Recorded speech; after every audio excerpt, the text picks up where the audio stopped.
This is your neighborhood, and chances are, it is quietly making your life worse. Not in obvious ways like crime or pollution, but through design choices made decades ago that you probably never even noticed. The way your street connects to the next one, how far you have to drive to buy milk, whether you can walk to a restaurant without risking your life crossing 6 lanes of traffic. These are not accidents. They are the result of specific urban design patterns that were supposed to make American cities better. Instead, they created problems that define how most of us live today.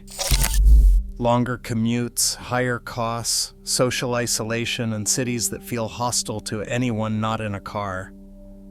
So what are these patterns, and why do they keep making our lives harder? Let's start with something you've definitely experienced but probably never had a name for: the Strode. It's that miserable stretch of road you drive on almost every day, 6 lanes wide, lined with strip malls and fast food chains, interrupted by a traffic light every few hundred feet. You're trying to go somewhere, but you're constantly stopping. One second you're doing 50 miles per hour, the next you're slamming on your brakes because someone is turning left into a Wendy's. They're called Strodes because they try to be both a street and a road at the same time, and that they fail at both. A road is supposed to move cars quickly between destinations. A street is supposed to provide access to businesses and homes where people can walk, shop, and interact. The Strode tries to do both, which means it does neither well. Traffic crawls because of Watson interruptions. Businesses suffer because customers can't safely walk between them, even when they are right next to each other. And pedestrians are risking their lives trying to cross what feels like a highway. Orlando's International Drive is one of the deadliest roads for pedestrians in the entire country. Emergency vehicles get stuck in the same traffic as everyone else. The design prioritizes speed, but delivers congestion. It promises access, but creates danger. Then there is the parking crater. Walk through almost any American downtown and you will see them.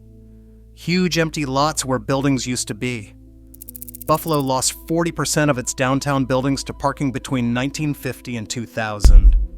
Detroit has enough downtown parking to accommodate twice its current population.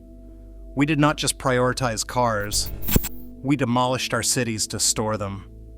The parking crater destroys everything that makes a downtown interesting. You cannot window shop at a parking lot. You cannot grab coffee from a parking space. These dead zones break up the street life that makes cities vibrant. And here's the absurd part. Most downtowns have more parking spaces than they actually need.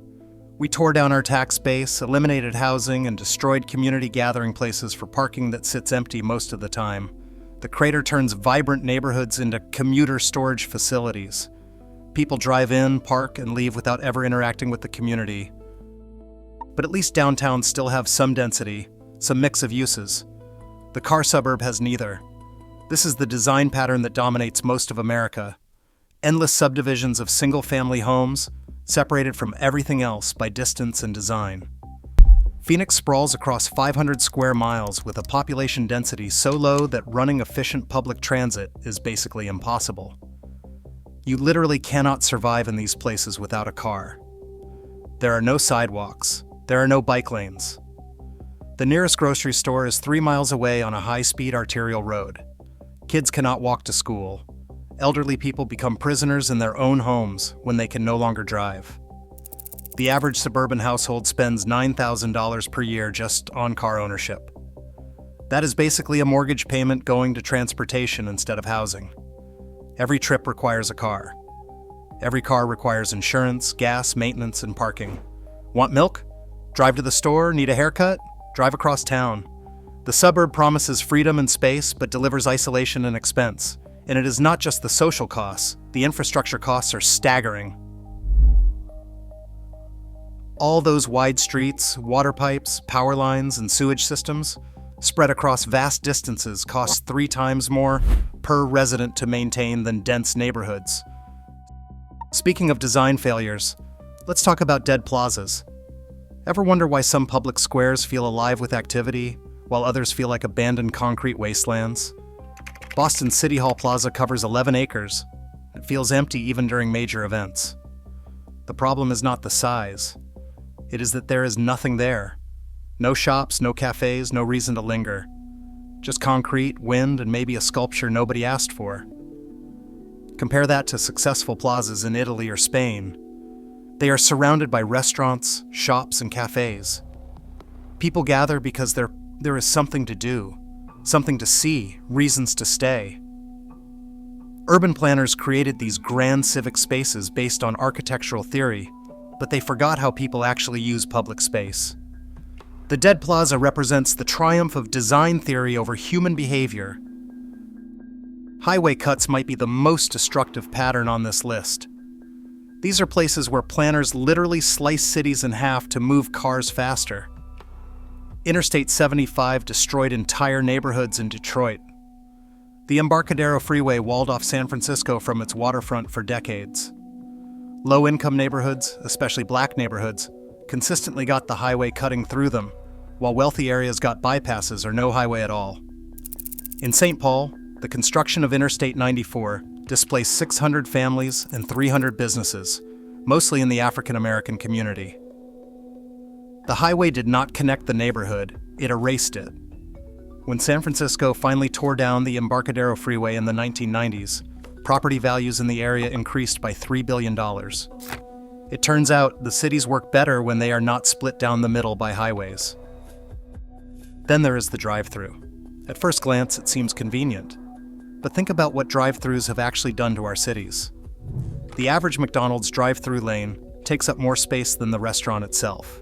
Buildings literally turn their backs to the street to face the parking lot and the drive-thru lane.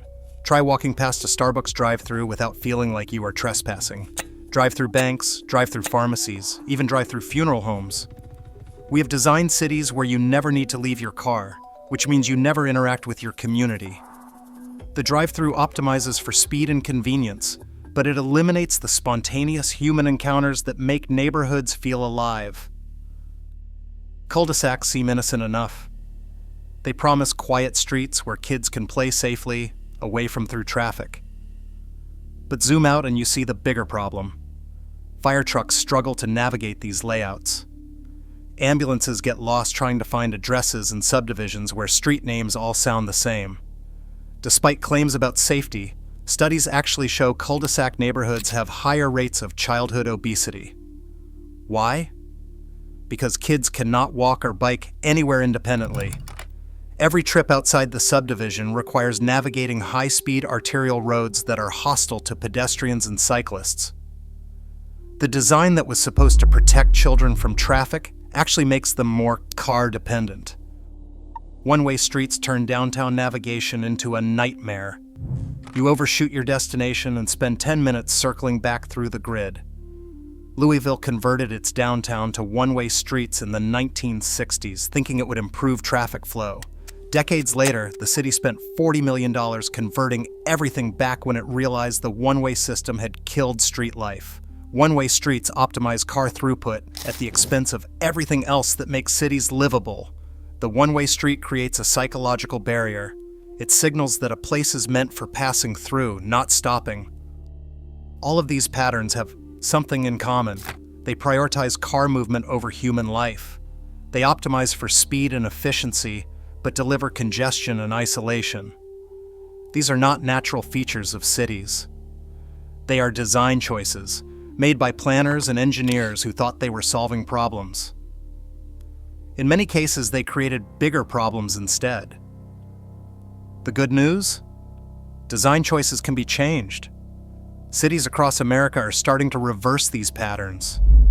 They are converting stroads back into actual streets, filling in parking craters with buildings, and adding sidewalks and bike lanes to car suburbs. This is a real path to change. The city you live in does not have to stay this way. Understanding these patterns is the first step toward demanding something better. To help us keep the videos coming your way, please like and subscribe.